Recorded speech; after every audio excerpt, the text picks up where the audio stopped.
नमस्कार, आपका central employ news YouTube channel के नए और प्रेस वीडियो में आप सभी का हार्दिक स्वागत है।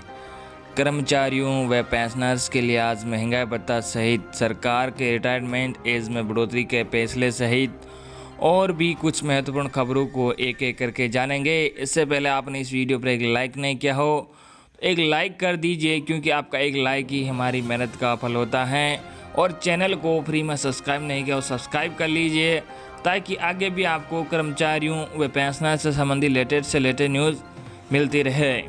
हमारी पहली खबर है कि कोरोना संकट के बावजूद इन लाखों सरकारी कर्मचारियों को मिली बड़ी खुशखबरी। जी हां, देश भर में कोरोना संकट के कारण करोड़ों सरकारी कर्मचारियों के महंगाई भत्ता को स्थगित कर दिया गया है, जबकि कई राज्यों ने अपने कर्मचारियों की सैलरी में कटौती करने का भी ऐलान किया है। लेकिन इन सबके बावजूद तमिलनाडु में लाखों राज्य सरकार के कर्मचारियों को बड़ी राहत मिली है। तमिलनाडु सरकार ने गुरुवार को अपने कर्मचारियों, शिक्षकों और राज्य का संविदा कर्मचारियों के लिए रिटायरमेंट की उम्र 1 साल बढ़ा दी है। पहले राज्य में सरकारी कर्मचारियों की रिटायरमेंट उम्र 58 वर्ष थी, जो अब 59 वर्ष हो गई है। तमिलनाडु के मुख्यमंत्री के पलानी स्वामी ने इस पर मोहर लगा दी है और जल्द ही ये आदेश लागू किया जाएगा। एक आधिकारिक बयान में बताया गया है कि पलानी स्वामी सरकार के फैसले से राज्य में कार्यरत सरकारी कर्मचारियों, सरकारी और सरकारी सहायता प्राप्त स्कूलों में काम करने वाले शिक्षकों और राज्य सरकार के संविदा कर्मचारियों को लाभ मिलेगा। उनकी रिटायरमेंट उम्र 1 साल बढ़ जाएगी। उल्लेखनीय है कि देश भर में कोरोना वायरस के प्रसार को रोकने के मकसद से लॉकडाउन लगाया गया है, जिस वजह से केंद्र और राज्य सरकार का राजस्व बुरी तरह प्रभावित हुआ है। इस वजह से सरकार अपने खर्चों में कटौती करने के लिए तमाम उपाय कर रहे हैं, जबकि राज्य सरकार केंद्र से जल्द राहत पैकेज देने की मांग कर रही है।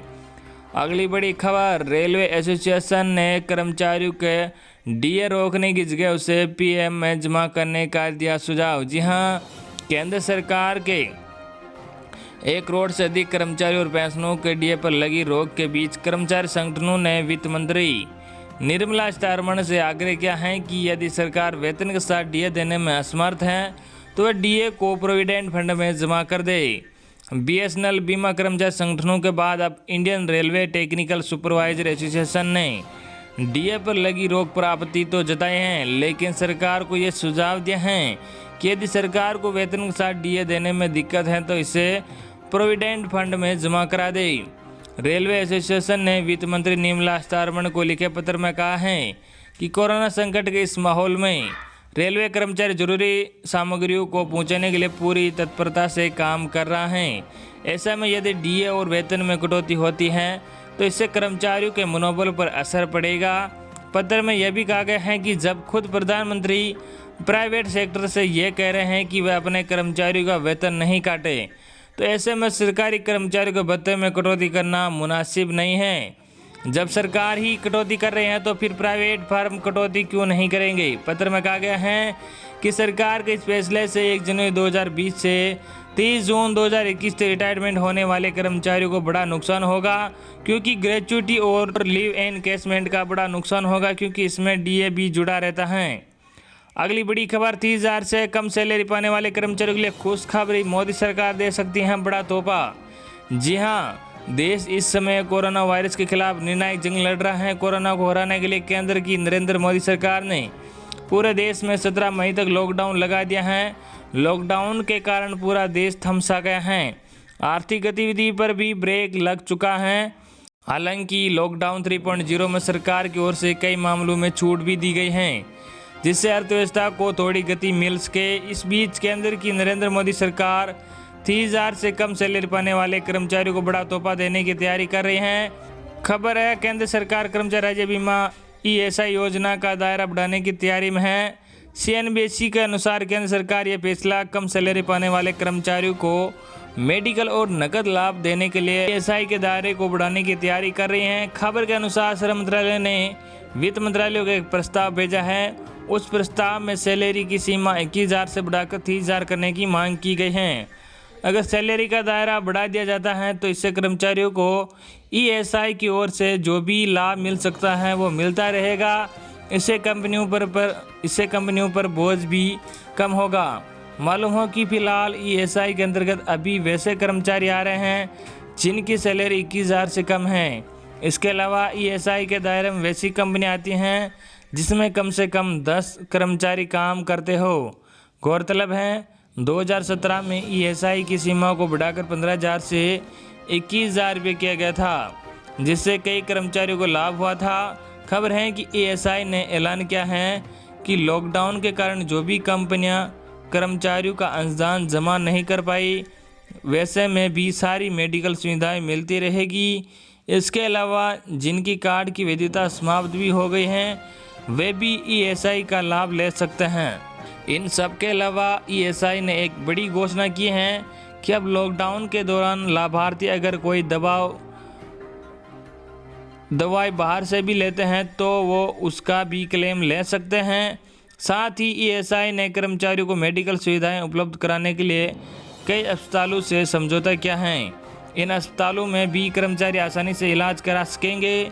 गौरतलब है कि कोरोना वायरस के बढ़ते संक्रमण को देखते हुए देश में 17 मई तक लॉकडाउन लगा दिया गया है। देश में इस समय कोरोना से 49,391 लोग संक्रमित हो चुके हैं और 1,694 लोगों की मौत भी हो चुकी है। अच्छी बात है कि देश में 14,183 लोग कोरोना से ठीक भी हो चुके हैं। अगली बड़ी खबर, 7वां वेतन आयोग, महंगाई भत्ते डीए को फ्रीज करने के फैसले का देश के सबसे बड़े संगठन ने किया कड़ा विरोध। जी हां, केंद्र सरकार और 14 राज्य सरकारों की ओर से कोरोना संकट के कारण महंगाई भत्ते पर रोक लगाए जाने का आरएसएस से जुड़े भारतीय मजदूर संघ ने कड़ा विरोध किया है। देश के एक सबसे बड़े मजदूर संघ ने केंद्रीय श्रम एवं रोजगार मंत्री संतोष गंगवार के सामने यह मुद्दा जोरदार से उठाया है। केंद्रीय मंत्री संतोष गंगवार के साथ वीडियो कॉन्फ्रेंसिंग के जरिए हुई बैठक के दौरान भारतीय मजदूर संघ के पदाधिकारियों ने इसे एक पक्षीय निर्णय बताते हुए निम्न आय वर्ग के लोगों को इससे मुक्त रखने की मांग की है। करीब 14 राज्य सरकारों ने वेतन भत्तों में कटौती की। बीएमएस के क्षेत्रीय संगठन मंत्री पवन कुमार ने बताया कि लगभग 14 राज्य सरकारों ने व्यापक रूप से वेतन भत्तों में कटौती की है। केंद्र सरकार ने भी महंगाई भत्ते पर रोक लगा दी है। इसकी कोई गारंटी नहीं कि ये राशि उन्हें वापस दी जाएगी या नहीं। केरल ने तो सभी मर्यादाओं को लांघते हुए प्रत्येक माह में 6 दिन के वेतन में कटौती 5 माह तक जारी रखने का निर्णय लिया है, यानी कर्मचारियों का 1 माह का पूरा वेतन कट जाएगा। इससे कर्मचारियों का हित प्रभावित हो रहा है। बीएमएस ने श्रम मंत्रालय से मांग की है कि केरल सरकार को वेतन में बेहताशा की जा रही कटौती पर रोक लगाने का निर्देश जारी करे। भारतीय मजदूर संघ महंगाई भत्ते पर रोक लगाने के एक पक्षीय निर्णय का विरोध करता है। बीएमएस के पदाधिकारियों ने श्रम मंत्री से पेंशनधारियों को राहत देने की मांग की है। उन्होंने कहा कि ईपीएफ पेंशनधारी 3,000 रुपये से कम पाते हैं, उन्हें 1,000 रुपये राहत स्वरूप दिए जाएंगे। पेंशन में किसी तरह की कटौती नहीं की जाए। इतना ही नहीं, कोरोना संकट के दौरान जो कर्मचारी सेवानिवृत्त हो रहे हैं उनके पेंशन में रुका हुआ अतिरिक्त महंगाई भत्ता प्रदान किया जाए। अगली बड़ी खबर, अब सरकारी कार्यालय सुबह 10:30 बजे से शाम 4:30 बजे तक खुले रहेंगे। जी हां, जगह जगह पर नाकों के चलते यातायात धीमा होने के चलते पंजाब, हरियाणा और केंद्र के दफ्तरों के कर्मचारी समय पर और बिना किसी परेशानी पहुंच के इसके लिए चंडीगढ़ प्रशासन ने सरकारी दफ्तरों के समय को बदला है। सरकारी दफ्तर अब सुबह के 10:30 बजे से शाम के 4:30 बजे तक खुले रहेंगे। कर्फ्यू खत्म होने के बाद पहले दिन शहर में कैसी स्थिति रहेगी, इसके बारे में भी वीपी सिंह बदनौर ने सोमवार को अधिकारियों के साथ बैठक की। उन्होंने कहा कि 41 दिन के लॉकडाउन के बाद वित्तीय स्थिति को पटरी पर लाने के लिए प्रतिबंधों में ढील देना और दैनिक आय वालों को राहत प्रदान करना आवश्यक था। इसलिए गृह मंत्रालय के निर्देशों के अनुसार प्रशासन ने लॉकडाउन में कुछ रियायतें दी हैं। उन्होंने शहरवासियों से प्रशासन के आदेशों का पालना करने की अपील की है। गृह मंत्रालय के निर्देशों के अनुसार प्रशासन ने लॉकडाउन में कुछ रियायतें दी हैं। उन्होंने शहरवासियों से प्रशासन के आदेशों का पालन करने की अपील की है। कंटेनमेंट जोन पर ध्यान केंद्रित करने के निर्देश उन्होंने वरिष्ठ अधिकारियों को बापूधाम, सेक्टर 30B और अन्य कंटेनमेंट क्षेत्रों पर ध्यान केंद्रित करने का निर्देश दिया है। उन्होंने डायरेक्टर स्वास्थ्य सेवाओं को क्षेत्र में संदिग्ध मामलों की जांच और टेस्ट के लिए एक विशेष अभियान शुरू करने का निर्देश दिया है।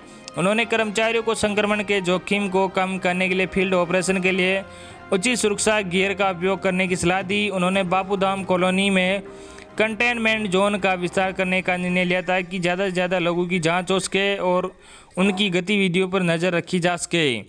तो ये थी आपके लिए आज की बड़ी और महत्वपूर्ण खबरें। आई होप कि आपको आज की हमारी जानकारी पसंद आई होगी।